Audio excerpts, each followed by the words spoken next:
to travel, eat, and learn. I'm Susan Sam Shockley. And I'm Patrick Barney. And now that the elections are over, I think Democrats and Republicans should sit down together on a couch and watch our show. It'll be good for the country, and we need the rating. Well, Sam, our title says it all. Travel, because we believe the world is a book, and those who do not travel only read one page. Eat. We feel the best way to experience a city, state, or country is by eating the local cuisine and meeting the local people. And learn. We want you to have fun and learn about the customs and the cuisines that you encounter. Thank you for watching our show. This week it's being brought to you by 4 More Travel, where you dream it and they make it happen. Well, Sam, we got a lot to do today, but I think we might as well get right into the news of the day.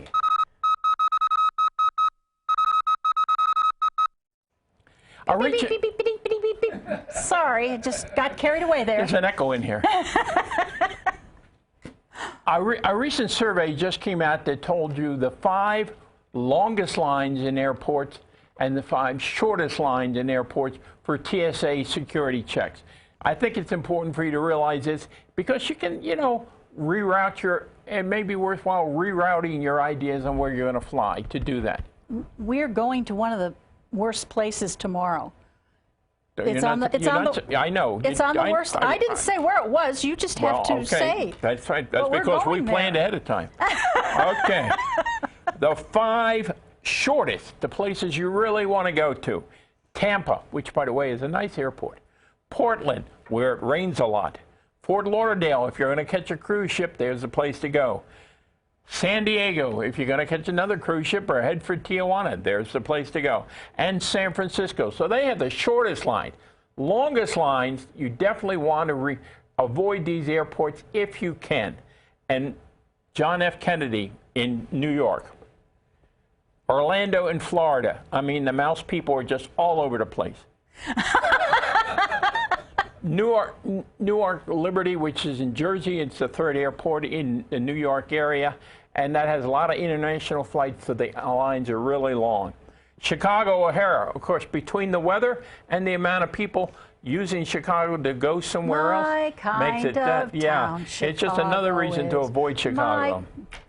And finally, Denver is the other one with the longest lines, and that's because Denver is one of the major hubs in hitting the western cities. So anyway, keep that in mind, and if you're talking to your travel agent, or better yet, if you're talking to my wife and 4 More Travel, you might want to say, hey, I'd like to go to such and such a place, but don't send me through this station.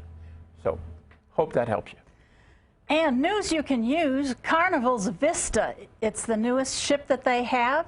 It's going to be inaugurated in New York City, and the theme of the inauguration is for the military and military families. This ship now holds almost 4,000 people, and it is going to be their newest innovative ship in the fact that they have IMAX. They've got like an air bicycle. I don't exactly know what that is. And I hope it stops. They have a microbrewery that now you're talking. Now you're talking. Make your own beer, and so this is something new that Carnival has, and it's trying to compete with the RCCL Royal Caribbean 6,000 ship that has everything. Well, we also looked at another survey that looks at the travel trends for 2017. We got a new presidency coming up here, and of course we've had trouble throughout the world, and certain things have come up. First of all, as you would expect, travel to Europe has gone down. And they're planning less trips to Europe. However, they're being very selective, okay? They're going after certain places like England, the UK, Ireland, and Italy is still in the top 5. France is not. Okay. But people are staying closer to home. Mexico, very big, okay?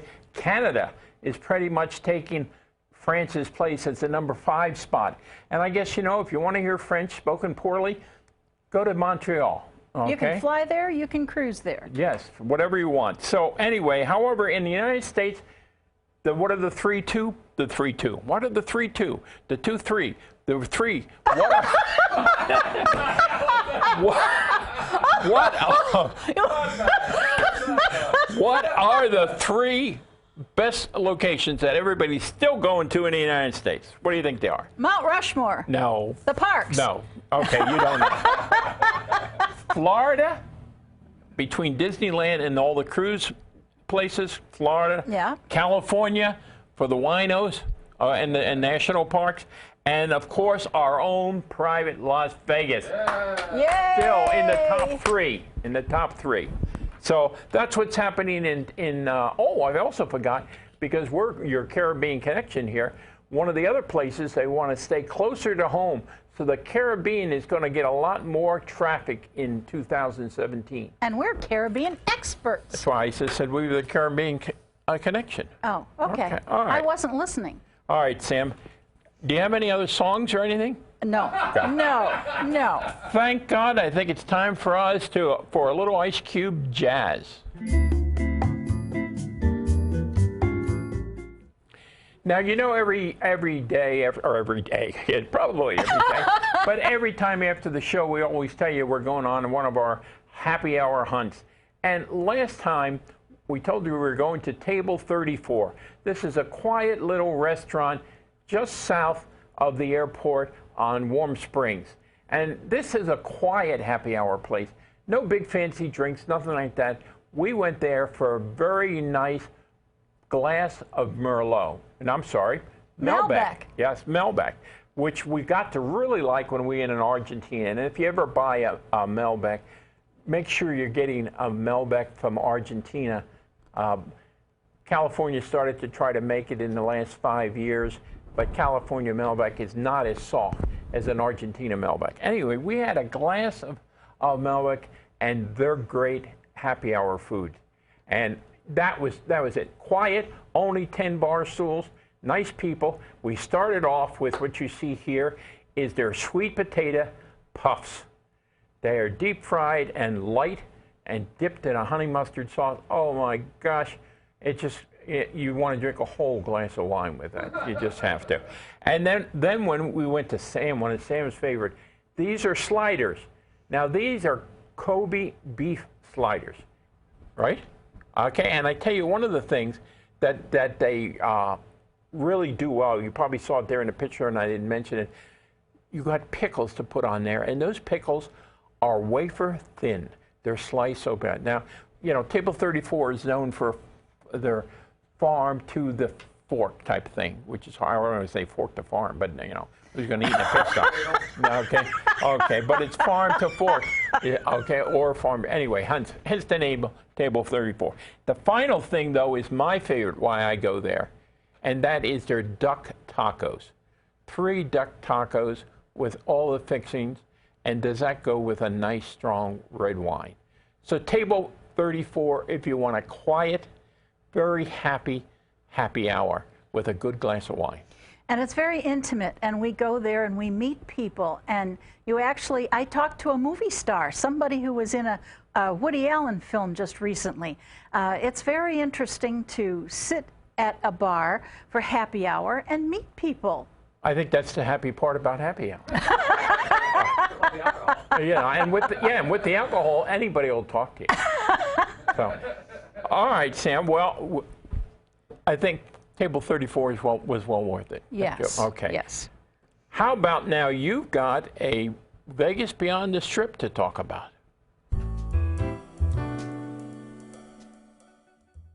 So happy to talk about this. I've been kind of waiting for just the proper moment because it's going to take me a little while to talk about it. The best show in town at the greatest value is at the South Point Resort. It is the Dennis Bono Show. It's a radio show, and it's free of charge. It's every Thursday at 2 o'clock to 3 o'clock, and you can actually get your tickets at about 12:30, get in line by 1:45, and then you can get in and get the seat of your choice. You may want to point out to them, just out of curiosity, that it's a radio show, but we don't sit around and look at the radio.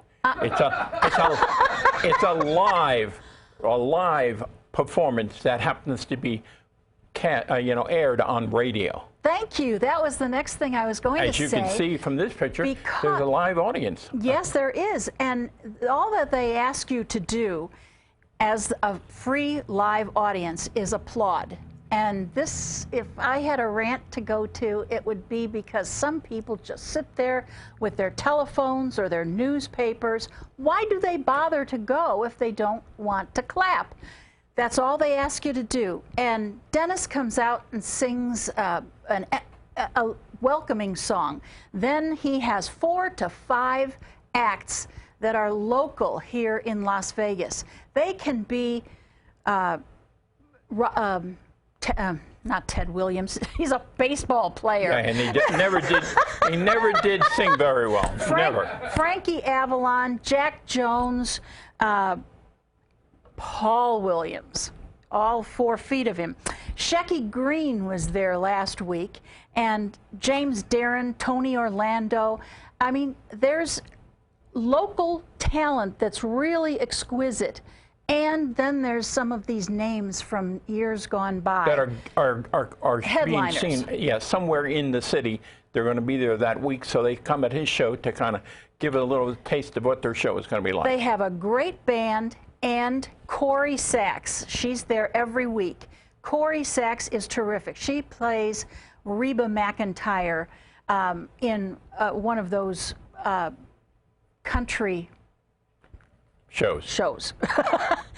Anyway, I go every week that I possibly can. I'm so sad that I'm going to be missing it tomorrow. All you have to do is show them your South Point card, and they give you a ticket.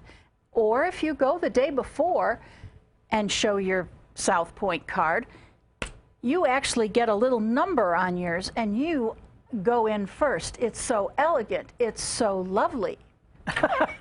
Well, notice the picture's got one of the acts that was there last week, and they are the Second Wind. Kind of a, not the heavy wind, not the bad wind, the second wind, okay? Oh. But what these are Motown people. These are people who sing Motown classics, and they are fantastic, and they are local. And they are there every Tuesday night for $5. You can, I mean, just the entertainment that's in this town is amazing. So I'll see you there. I love going to South Point. They have the Grandview Lounge and the showroom, and there's always great entertainment. One of the things, I'm the practical one. The show is basically from 2 to 3 o'clock in the afternoon. You've got to be there before 1 o'clock if you really want to get a ticket, okay? And you're going to have to wait in line. So I would say get there around 12, get your ticket, and then go have lunch and come back at about 1 o'clock, 1:15. But because it's free, it's filled. Granted, half of the people there don't clap, but it is filled. Okay. Yes, they the other half are just happy to be there and breathing. All right. But the fact of the matter is, it is great entertainment for next to nothing. I agree with you, Sam.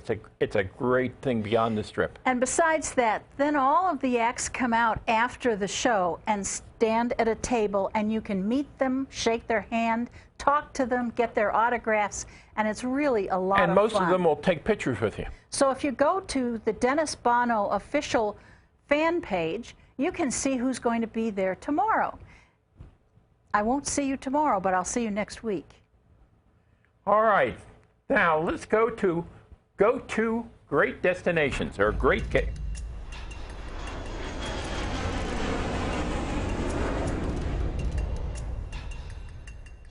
You know, we started this, Sam, when we first started the show. We wanted to highlight or spotlight for you some great places to go to and things to do when you go to that city or that state or whatever it is.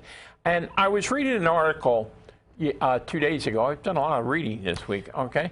And they pointed out underrated foodie places like Greensville, South Carolina, Grand Rapids, Michigan, Milwaukee, Harrisburg, California. You don't even know where that is. In Burlington, Vermont. In other words, there are hidden gems all over this country. Places that do not get picked up by big media or by the advertising world and all. So as part of our great go-to destinations, I want to hear from you. What is great to see and to hear in your state? If you live in Memphis, tell me about the Peabody Hotel. Have you ever been there and saw the Ducks on Parade? Tell me about where Elvis's home is. Okay? If you've been to Eau Claire, Wisconsin, tell me if that restaurant is still there that makes the best steak Diane that I have ever had. Can't remember the name, but I will never forget that steak Diane. So email us on traveleatandlearn.com or on the by God, it's it's a tongue twister. The Vegas Video Network.com. Oh yeah, just read below. Don't listen to what I say. Read the print and the fine print. Let me know. We're really excited. Okay, if I was going to Ohio and you live in Ohio, where should I go? That's what we want to hear from you, now or in the future. So that's our great destination, Sam. We're going to Denver this week for a family affair. What we're going to see is the airport, the affair, and the other airport. So that's about it. But there are nice places in Denver, especially with all the pot. Okay. I'm going to walk on water.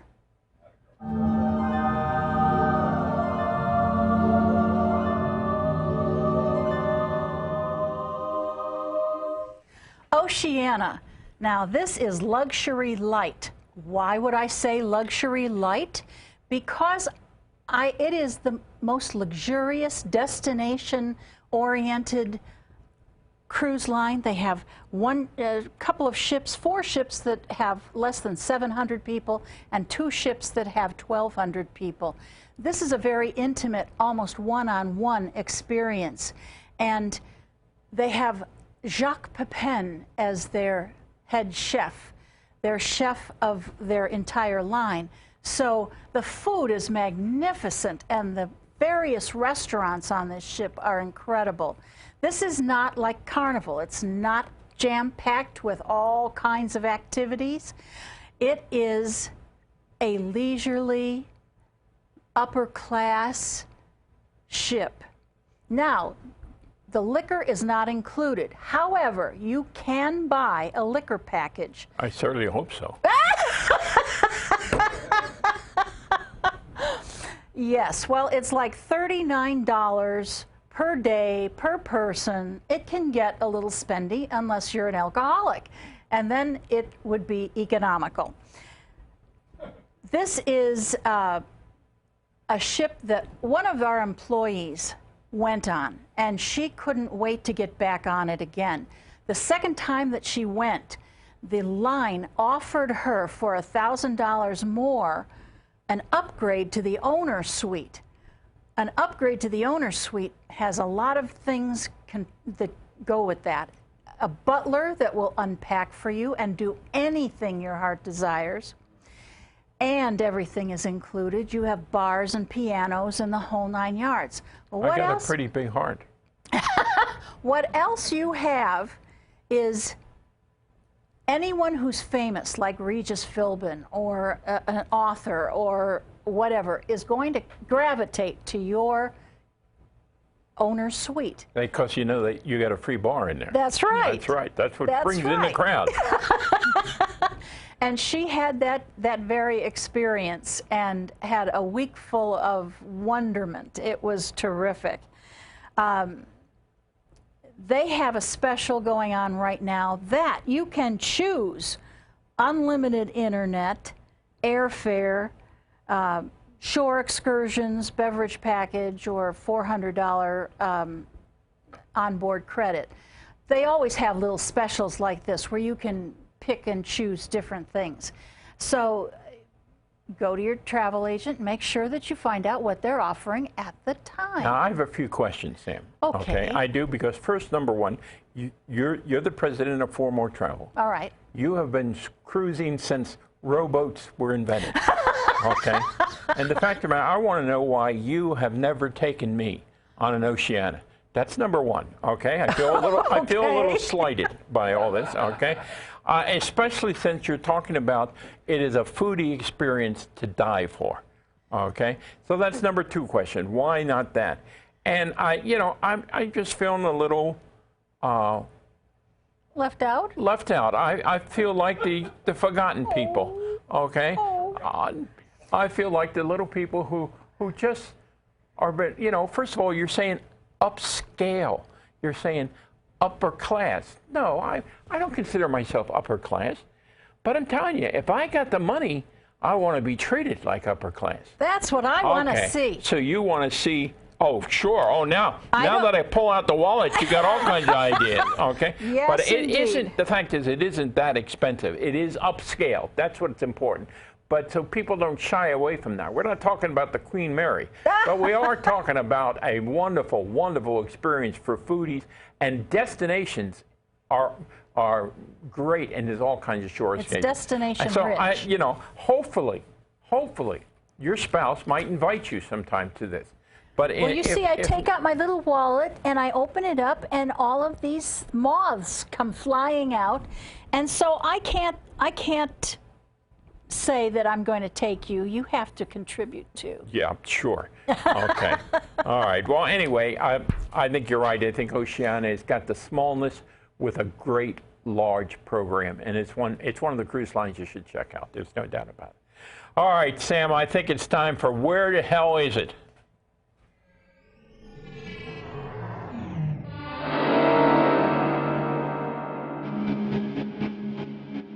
Now let's make sure I get this question correct. Remember last week I said, what are the 4 presidents on Mount Rushmore? And what was the 5th one that was recommended by Congress to be put on, but it didn't happen because, as usual, Congress said, let's do this, but we're not going to pay for it. All right? The 4 presidents were Washington, first president; Jefferson, the guy who bought all that land; Abraham Lincoln. Abraham, I'm seeing if you're listening. I'm seeing if you're listening. And who's the last one? Teddy Roosevelt. My favorite Rough Rider. All right? Now, who was going to be the 5th one? This is the toughie. Susan B. Anthony. And who the hell was Susan B. Anthony? That's her grave. She was the leader of the suffragettes. She was the one who pushed for her entire life for the women to vote. And what you're seeing there is her tombstone in Rochester, New York. Every year, every election year, when women vote, they go there and they put their I vote sticker on her tombstone. And the cemetery stays open to like 5, 6 o'clock at night. So I'm sure it's plastered all over there tonight. Maybe with a few little stickers that say, what the hell happened? Okay. And I'd like to interject something. We moved here from Virginia. And in Virginia, in the area that we came from, Fairfax County, they had the prison, Lorton Prison, that the suffragettes were placed in. And it's open to the public, and they do tours. And it's really a fascinating thing to see. So if you're going to Washington, D.C., make sure you make a stop in Lorton. Yeah, it's also an interesting story about her.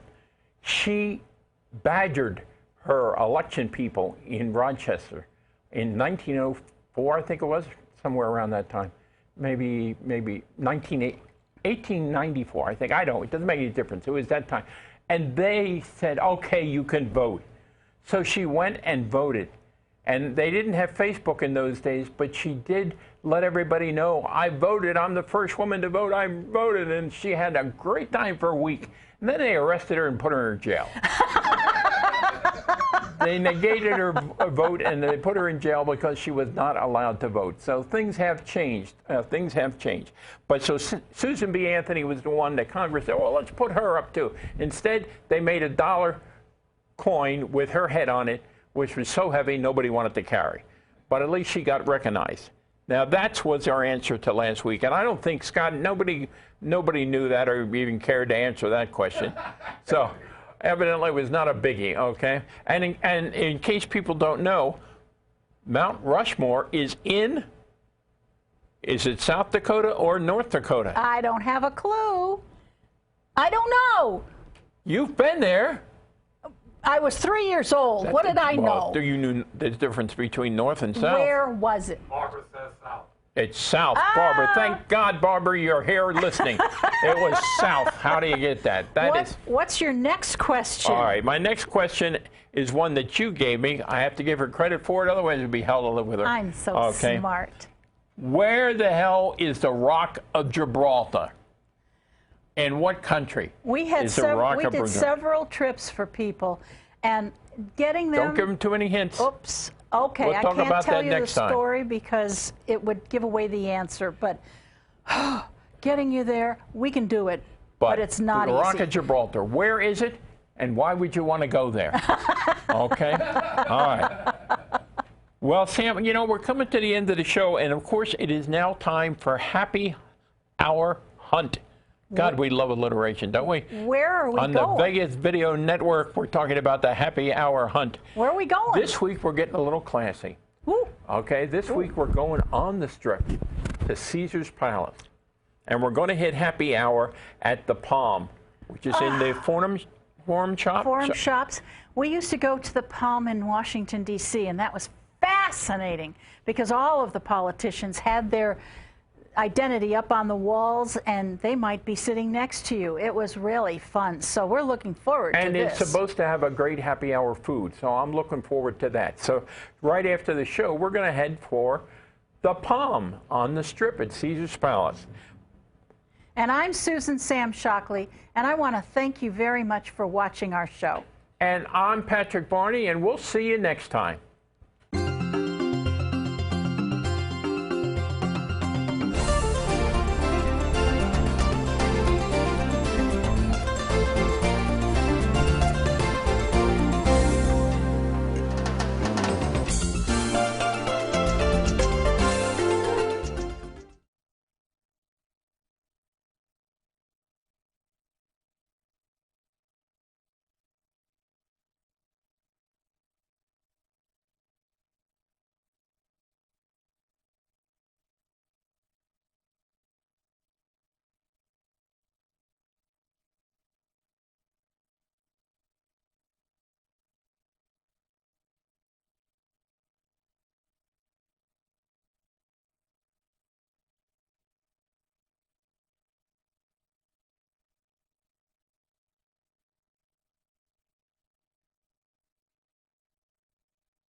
Hey, Barb, I was wondering, I used to go to Eau Claire, Wisconsin in the late 70s, and there was a restaurant in that area, kind of French continental, and it was known for its steak Diane. First time I personally had ever had it tableside, and it was great. I can't remember the name, but it was like one of those first-time experiences for me, and I'm just wondering if Eau Claire still has something like that. Well, if it's something you did the first time, it was long ago.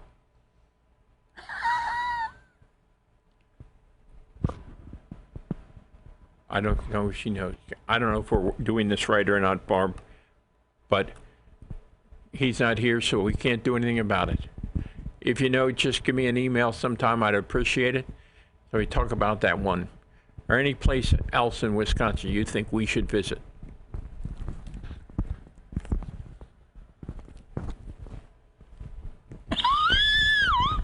Yes, that's it. Put the microphone in your ear. I don't know. I didn't get an answer. He thinks it's a telephone. I have not been there to Eau Claire. I think that's pretty far north of us. We are south of Milwaukee, near the Illinois state line. Ah. Okay. Well, thanks anyhow. If you ever hear Barb, about are it, you let near? me know. Are you near the Wisconsin Dells?